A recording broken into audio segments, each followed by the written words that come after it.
Hello friends, welcome to my YouTube channel. নমস্কার বন্ধুরা, মঞ্জু রান্নাঘর থেকে সবাইকে স্বাগত। তো বন্ধুরা, আজকে আমি আপনাদের কাছে একটি ভিডিও নিয়ে হাজির হয়েছি। ভিডিও হলো দই ভেন্ডি। তো আপনারা ভেন্ডি অনেকে অনেক রকম রান্না করে খেয়েছেন, তো আজকে আমি দেখাবো একটু অন্য রকম দই ভেন্ডি। তো বন্ধুরা, আপনারা এই রেসিপিটা রুটি, পরোটা, ভাত সবের সঙ্গে খেতে পারবেন। ছোট বড় সবার আশা করি খুব খুব ভালো লাগবে। তো বন্ধুরা, আমার পুরো ভিডিওটি দেখবেন, মাঝখানে স্কিপ করবেন না। আমার পুরো ভিডিওটি দেখার জন্য আপনাদের কাছে অনুরোধ রইল। আমার চ্যানেলের নতুন শ্রোতা হলে চ্যানেলটি সাবস্ক্রাইব করার অনুরোধ রইল। তো বন্ধুরা, লাইক কমেন্ট শেয়ার করতে ভুলবেন না। বন্ধুরা, আপনাদের একটি লাইক আর একটি সাবস্ক্রাইব আমার কাছে অনেক অনেক মূল্যবান, আমাকে আরও নতুন নতুন ভিডিও করার আগ্রহ বাড়িয়ে দেবে। তো বন্ধুরা, কথা না বাড়িয়ে দই ভেন্ডি আমি কি উপকরণ দিয়ে করছি সেটা আমি আপনাদেরকে দেখাচ্ছি। বন্ধুরা, দই ভেন্ডির জন্য প্রথমে ভেন্ডিটা রেডি করে নেব। তো আমি নিয়েছি 250 গ্রাম ভেন্ডি। দেখুন, প্রথমটা এই মাথাটা কেটে নিয়েছি আর পেছনটা আমি কেটে নিয়েছি। এবার আমি একটি চাকু দিয়ে এইভাবে আমি ভেন্ডিটার মাঝখানটা চিরে দেখে নেব যে পোকাও থাকতে পারে বা ভাজতেও সুবিধে হবে আর মশলা ঢুকতেও সুবিধে হবে। এইভাবে আমি সব ভেন্ডিগুলোকে আমি চিরে নেব। তবে দেখবেন বন্ধুরা, পুরোটা যেন না দুখণ্ড হয়ে যায়। আর যদি খুব বড় ভেন্ডি হয় তখন আপনারা মাঝখান থেকে ফালি করে নেবেন। পছন্দটা আপনাদের নিজেদের কাছে। এইভাবে আমি সবগুলো কেটে নিচ্ছি। বন্ধুরা, এবার পরের স্টেপে চলে এসেছি। এবার এখানে নিয়ে নিচ্ছি নর্মাল টেম্পারেচারে রাখা বাড়িতে বসানো টক দই, একেবারে খাঁটি দই। এখানে নিয়েছি 5 চামচ টক দই। এবার আমি এর সঙ্গে কিছু মশলা অ্যাড করব। প্রথমে দিয়ে দিলাম ধনে গুঁড়ো 1 চামচ আর একটু। এবার দিয়ে দেবো জিরের গুঁড়ো 1 চামচ। দিয়ে দিচ্ছি স্বাদ অনুযায়ী বা অল্প অল্প, ভাজার সময় ভেন্ডিতে আমি দেব লবণ, এখানে অল্প একটু দিয়ে দিলাম লবণ।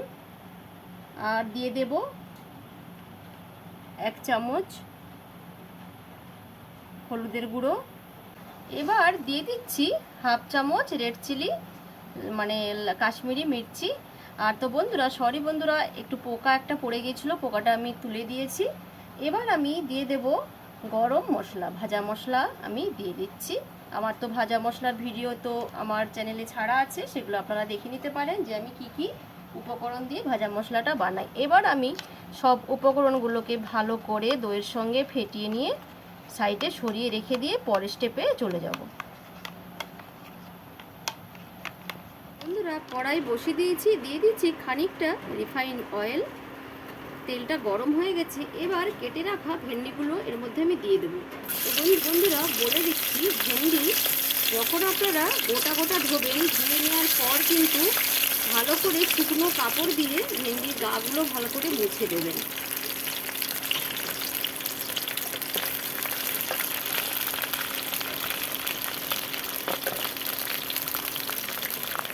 এর মধ্যে আমি অল্প করে দিয়ে দেব লবণ।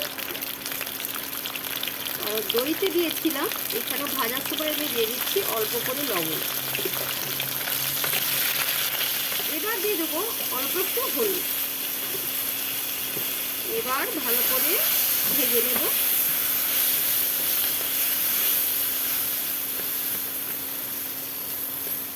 ভাজা হয়ে গেছে ভেন্ডিগুলো, এবার উঠিয়ে নেবো একটি পাত্রের মধ্যে। ওই একই কড়াইয়ের মধ্যে দিয়ে দিচ্ছি খানিকটা সরষের তেল। তো আমি রান্নাটা সরষের তেলে দেখাচ্ছি।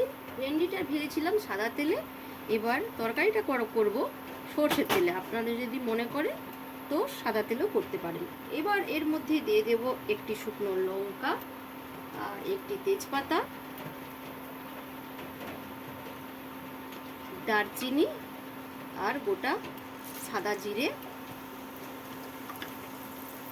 আর দিয়ে দিচ্ছি দুটো এলাচ, মুখ ফাটিয়ে রেখেছিলাম, দিয়ে দিচ্ছি। তো আপনারা যদি দারচিনি এলাচ না পছন্দ করেন, নাও দিতে পারেন। এবার দিয়ে দেব দুটো পেঁয়াজকে আমি কুচি কুচি করে নিয়েছিলাম, পেঁয়াজটা দিয়ে দিচ্ছি। তো বন্ধুরা, আমি বলে দিই, ফোড়নে আপনারা কাঁচা লঙ্কাও অ্যাড করতে পারেন। তো আমি শুকনো লঙ্কাটা কেন দিয়েছি, কারণ শুকনো লঙ্কার ফোড়ন কিন্তু এর সুগন্ধটা খুব ভালো ওঠে, তাই জন্য আমি শুকনো লঙ্কা দিয়েছি। আর আপনারা যদি নিরামিষ দই ভেন্ডি করতে চান তখন আপনারা পেঁয়াজটা দেবেন না, পেঁয়াজ রসুন ছাড়া আর যে টিপসগুলো আমি দেব সবগুলো আপনারা দেবেন। দেখবেন বন্ধুরা ছোট বড় সবার ভালো লাগবে এই দই ভেন্ডি। দিয়ে দিলাম 1 চামচ আদা রসুনের পেস্ট। আর এর মধ্যে এবার আমি দিয়ে দেব একটি টমেটো, আমি কুচিয়ে রেখেছিলাম মিহি করে, টমেটোটা আমি দিয়ে দিচ্ছি এর মধ্যে।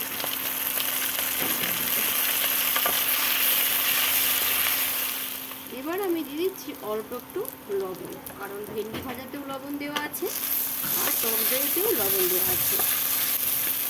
এর মধ্যে এবার দিয়ে দেব হলুদ, হলুদ দিয়ে দিলাম।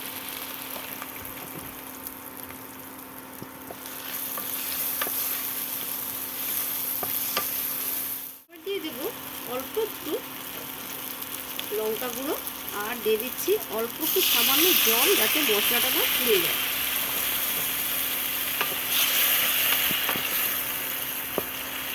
মশলা থেকে যখন কাঁচা গন্ধটা চলে যাবে তখন আমি আপনাদেরকে দেখাচ্ছি।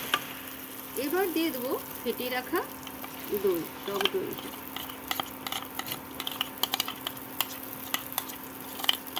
গ্যাসের বাতিটাকে কিন্তু আমি একেবারে কমিয়ে দিয়েছি।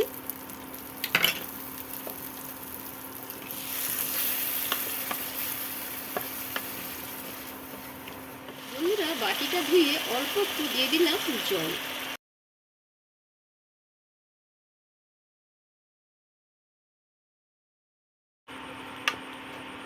এবার অনবরত আমি নাড়তে থাকবো। বন্ধুরা মশলা থেকে দেখুন তেল ছেড়ে দিয়েছে।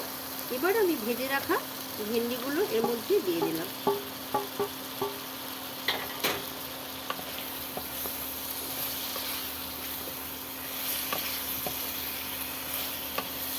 তো এটা কিন্তু মাখো মাখো যদি আপনারা রাখেন, একটু গায়ে গায়ে থাকলে তাহলে জলটা একটু বুঝে দেবেন, কারণ ভেন্ডি কিন্তু ভাজার সময় সেদ্ধ হয়েই আছে, প্রায় 70% সেদ্ধ হয়ে আছে।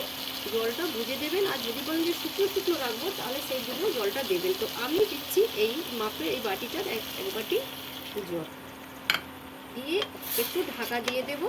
ভেন্ডিটা যেটুকু সেদ্ধ হতে বাকি আছে ওইটুকু হয়ে যাবে। বন্ধুরা ঢাকনাটা উঠিয়ে দেখে নিচ্ছি। মাঝখানে আমি একবার নেড়ে দিয়েছিলাম, আবারও একবার আমি নেড়ে দিচ্ছি। এবার আমি এর মধ্যে অ্যাড করব টক, মানে দই যেহেতু আছে এর মধ্যে অল্প একটু আমি চিনি দিয়ে দেব, কারণ চিনিটা না দিলে কিন্তু স্বাদের ব্যালেন্স হবে না। আর যেহেতু টক দই দেওয়া আছে অবশ্যই কিন্তু চিনি দিতেই হবে। আমি দিয়ে দিলাম 1 চামচ আর একটু। তো বন্ধুরা এই রেসিপিটা আপনারা ভাত, রুটি, পরোটা সবের সঙ্গে কিন্তু সার্ভ করতে পারবেন। আরও একটু শুকনো শুকনো হলে আমি নামিয়ে দেবো। শুকনো হয়ে গেছে, এবার একটি প্লেটে আমি সার্ভ করে নেব।